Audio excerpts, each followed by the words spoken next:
तो दोस्तों अब हम आपके साथ मॉडर्न हिस्ट्री के ऊपर डिस्कस करेंगे।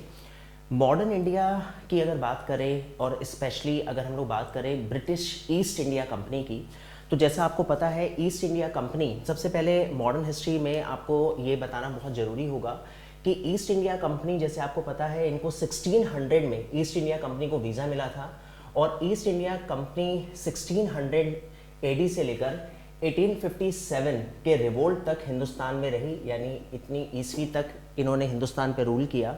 और 1857 के रिवोल्ट के बाद हिंदुस्तान में ब्रिटिश क्राउन का रूल स्टार्ट होता है। उत्तर प्रदेश की जीके में मॉडर्न इंडिया का जो सबसे पहला चैप्टर दोस्तों आता है वो है अवध के नवाब, जो बहुत इम्पॉर्टेंट एक तरह से सेक्शन है मॉडर्न हिस्ट्री का। और 1857 का रिवोल्ट, जिसमें उत्तर प्रदेश ने एक बहुत ही महत्वपूर्ण भूमिका अदा की। अवध के नवाब की अगर हम लोग बात करें, सबसे पहले जो बहुत इंपॉर्टेंट साइट है उत्तर प्रदेश की, तो सबसे पहले आपको यहाँ पे ये बताना चाहेंगे कि जैसे अगर आज हम हिंदुस्तान की बात करें तो आज दिल्ली की अगर बात करें तो दिल्ली में जैसे आज हमारी कैपिटल है और यहाँ पे प्राइम मिनिस्टर एक हमारे बैठते हैं दिल्ली में, और इंडिया के जितने भी स्टेट्स हैं उन सब में एक अलग अलग सीएम है। जब हम लोग बात कर रहे हैं 1700 समथिंग यानी 18th सेंचुरी की, उस समय दिल्ली में मुगल सत्ता, जिसे आप बोल सकते हैं एक तरह से लेटर मुगल्स, औरंगजेब के बाद जितने भी रूलर्स आए उनको हम लोग लेटर मुगल्स के नाम से जानते हैं।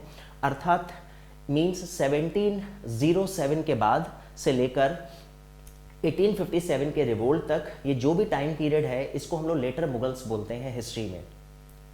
तो अभी जो हम लोग बात डिस्कस कर रहे हैं ये लेटर मुगल्स के बारे में बता रहे हैं।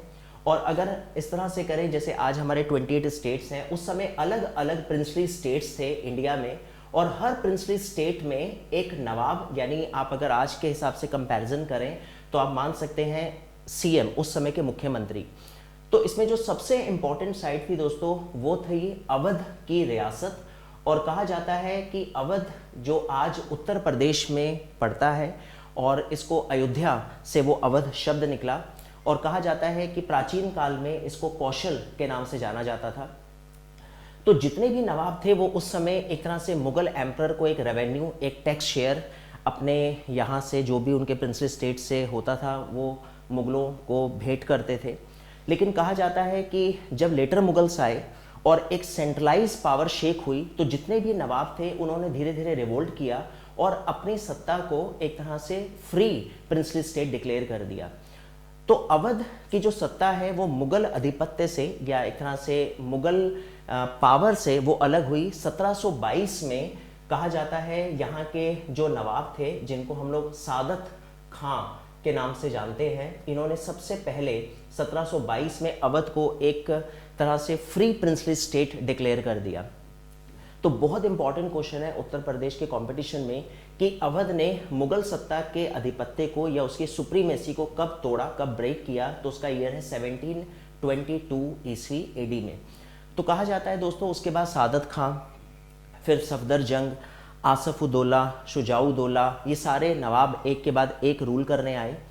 और सबसे इंपॉर्टेंट पॉइंट इसके अंदर, जो आसफउद्दौला थे उन्होंने अपनी कैपिटल को फैजाबाद से लखनऊ शिफ्ट किया। यानी अगर बात करें तो इनकी जो कैपिटल है वो पहले फैजाबाद थी और बाद में इनकी राजधानी लखनऊ बन गई। तो दोस्तों बहुत इंपॉर्टेंट क्वेश्चन है कंपटीशन का कि फैजाबाद से लखनऊ कैपिटल शिफ्ट करने वाला नवाब कौन था। तो उसका आंसर है आसफउद्दौला। उसके बाद कहा जाता है कि अवध के जो 7th नवाब थे, जिनका नाम सादत खां था, उन्होंने राजा का टाइटल लिया। ये बहुत इंपॉर्टेंट क्वेश्चन है कंपटीशन में, 7th नवाब में राजा का टाइटल लिया। और उसके बाद अवध की जो कहानी है, जो उसका एंड हुआ, वो हुआ बिरजिस कदर, जो वाजिद अली शाह के पुत्र थे। और कहा जाता है बेगम हजरत का नाम बहुत इंपॉर्टेंट है, यानी अवध का अगर डिस्कशन किया जाए और बेगम हजरत को ना मेंशन किया जाए तो एक अधूरा सा चैप्टर होगा ये। कहा जाता है कि लास्ट नवाब अगर बोलें तो वाजिद अली शाह की दूसरी पत्नी बेगम हजरत थी। तो कहा जाता है दोस्तों बेगम हजरत ने बहुत इम्पॉर्टेंट रोल प्ले किया 1857 के रिवोल्ट में। बेगम हजरत वाजिद अली शाह की दूसरी सेकंड वाइफ थी और इनका बेटा बिरजिस कदर था। 1857 के रिवोल्ट में डॉक्ट्रिन ऑफ लैप्स की एक थ्योरी, जैसा आपने सुना होगा, लॉर्ड डलहौजी ने एक थ्योरी स्टार्ट की थी, एक प्रिंसिपल स्टार्ट किया, डॉक्ट्राइन ऑफ लैप्स, जिसको हम लोग हिंदी में हड़प नीति के नाम से जानते हैं। 1848 में ये पॉलिसी स्टार्ट हुई और 1856 तक डॉक्ट्रिन ऑफ लैप्स की थ्योरी चली और उसमें बहुत सारे प्रिंसेस स्टेट्स को एनेक्स किया लॉर्ड डलहौजी ने और अवध भी उस एनेक्सेशन की भेंट चढ़ा।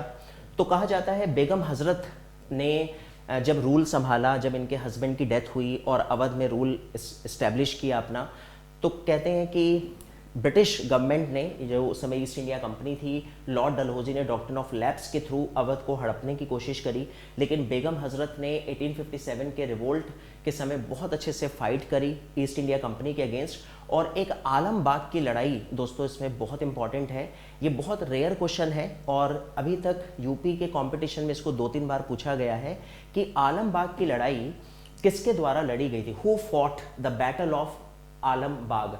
तो दोस्तों इसका आंसर होगा बेगम हजरत ने आलम बाग की लड़ाई लड़ी और कहा जाता है फाइनली वही हुआ जो होना था। ईस्ट इंडिया कंपनी के आगे उनकी नहीं चली और ईस्ट इंडिया कंपनी ने अवध को एनेक्स कर लिया।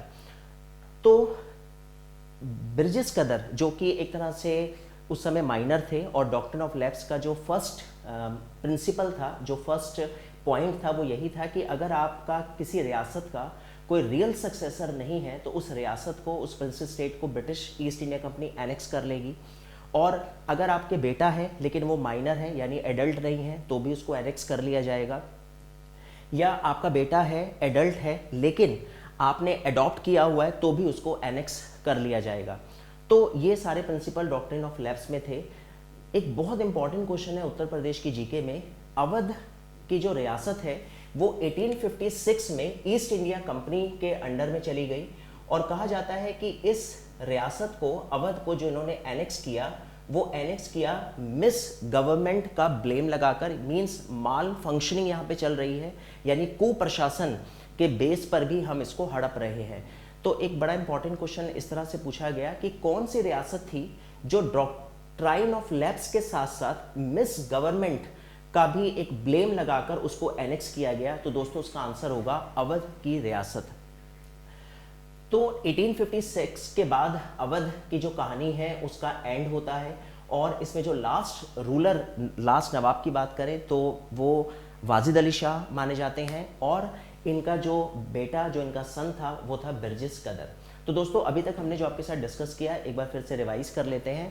हमने आपको इसमें इंपॉर्टेंट पॉइंट ये बताया, अवध 1722 से मुगल सत्ता से अलग हुआ और उस समय, क्वेश्चन नंबर 2, उस समय अवध के नवाब सादत खां थे। क्वेश्चन नंबर 3, किस नवाब ने राजा का टाइटल लिया, उसका आंसर है 7th रूलर, 7th नवाब सादत खान। किस रूलर ने इस कैपिटल को फैजाबाद से लखनऊ शिफ्ट किया, तो उसका आंसर है Asaf-ud-Daula. And the last Nawab was in 1857 के रिवोल्ट से पहले, तो उसका आंसर है बिरजिस कदर के फादर वाजिद अली शाह।